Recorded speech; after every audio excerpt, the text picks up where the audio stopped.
Light, Shadows and Reflection, Class 6, Chapter 11, Part 2. Activity 2. Take a clean glass. Fill it with water.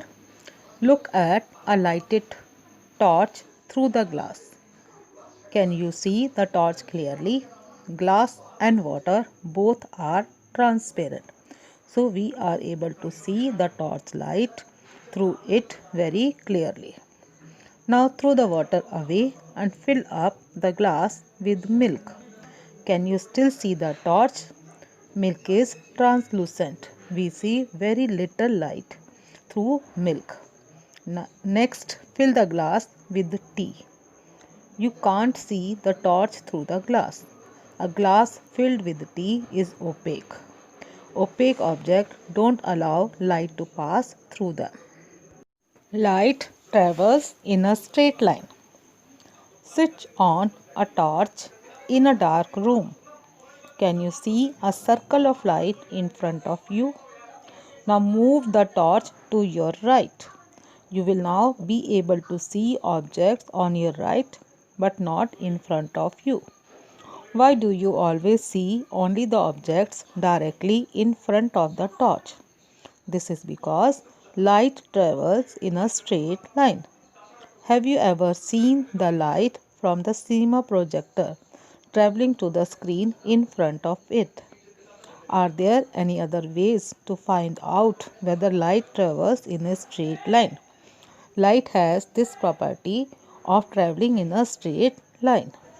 So we can prove this by different activity. Now come to activity 3. Take 3 cardboards of equal size. Make a very small hole through the center of each. Make them stand on a table with the help of some sport like modeling clay. Place the cardboard in such a way that their holes are in a straight line. Now light a candle at one side of the table in such a way that the flame is in line with the holes. Look at the flame from the other end through the holes. We are able to see the flame. Yes, we are able to see the flame. Now move the middle cardboard slightly so that the holes are not in a straight line. Now can we still see the flame of the candle? No. This time we are not able to see the flame of the candle. So we conclude that light travels in a straight line. This property of light traveling in a straight line, this is called rectilinear propagation of light. Rectilinear propagation of light. Now explore. There are the two children. They are using straight pipe and they are using bent pipe. By which pipe they are able to see each other? It is very simple. They are able to see each other by the straight pipe. Through the bent pipe, they are not able to see each other. Rays and beams. We have learnt that light travels in a straight line, called a ray of light. When light travels in a straight line, so this is called ray of light. A ray can be shown by straight line with an arrow head, showing the direction in which light is traveling. A collection of rays is called a beam of light. Children, in the pic, a ray of light, this is shown, and the beam of light, that is also represented. Shadow. We must have seen our shadow follow us everywhere. Wherever we are moving, our shadow follow us. We might have also seen shadows of different objects like plants and animals. We have studied that opaque objects don't allow light to pass through them. The dark patch formed in the space behind the opaque object where the light is partially or wholly cut off. This is called shadow. A shadow is formed when the light is cut off partially or wholly by some opaque object. Now, conditions necessary for the formation of shadow are: number 1, there must be a source of light. Source of light must be present. Second condition, there must be an opaque object which can obstruct or disturb the path of light. Third condition, there must be an opaque screen on which a shadow can be formed, as it cannot be formed in the air. So the presence of screen is also necessary. Activity 4. To study the formation of shadow. For this activity, materials required: a torch, black paper or tape, a ball and a bare wall. Now, procedure or method: first of all, cover the front glass of a torch with black paper or tape and make a small hole in the center. This will give us a point source of light. Now, the second point: in a dark room, switch on the torch and point it towards the wall. Third point: place the ball in the path of the light. And the next point is: move the ball towards and then away from the torch. Now, observations. When the ball was placed in front of the torch, its shadow was obtained on the opposite wall. When the ball was moved towards the torch, the shadow form was bigger in size. When the ball was moved towards the wall, the shadow formed was smaller in size. Now, conclusion.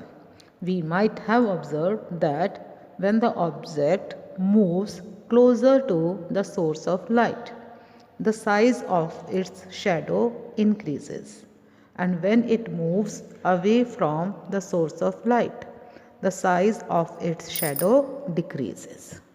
Children, in the preceding activity, that is activity 4, if we change the color of the ball, so does it have any effect on the shadow? No. Observe the shadow of various colored objects around you. Are they of different colors? So we have observed that shadow is always black. Whatever the color of the object, its shadow is always black. Moreover, it changes its length and direction during the day. This is because the position of the sun changes with time during the day. Children, here you are seeing a pic of shadows changes their length and direction during the day. In the morning, the shadow length is bigger. In the afternoon, it is smallest. And in the evening also, the shadow length increases. The formation of shadow is a direct result of the rectilinear propagation of light. Rectilinear means straight line propagation of light. An opaque object casts a dark shadow. Translucent object forms a weak shadow, and transparent object don't cast any shadow at all. A point source of light produces a shadow of total darkness. If the source of light is bigger, the shadow is not well defined. It then consists of two regions. The first is umbra, the region of total darkness where no ray of light enter. And the second is penumbra, a region of partial darkness surrounding the umbra. Some light reaches this region. Children, in the pic, umbra and penumbra, these have been represented with the help of torch and a ball. The shadow of the ball, this is formed on the screen or on the wall, that is umbra, and the nearby region where less light enter, so that is called penumbra. We can observe umbra and penumbra by removing the black paper or tape from the torch in activity 4. Now, in our mind, the next question comes, that is, the shadows give us an idea of the size and shape of the object. Now let us find this by activity 5. For activity 5, take a cardboard, a scale and a pencil. Cut out a circle from the cardboard. Now make a hole at the center of this circle. In a dark room, switch on a torch. Keep it on a table in front of a wall. Hold the circular cardboard between the torch and the wall in such a way that you get a round shadow. Slowly rotate the cardboard till you get only a thin strip as its shadow. Also observe the light passing through the hole. Now repeat this with a scale, and can we increase or decrease the size of its shadow. Now keep a pencil lengthwise in the direction of the light. The shadow appeared as a small circular shape. Move the pencil so as to get an elongated shadow. So we can add many more objects to this activity. Now the nature and shape of the shadow depends on the shape of the object, the size of the source of the light and that of the object, the position of the source of the light, and the distance between the source of light and the object.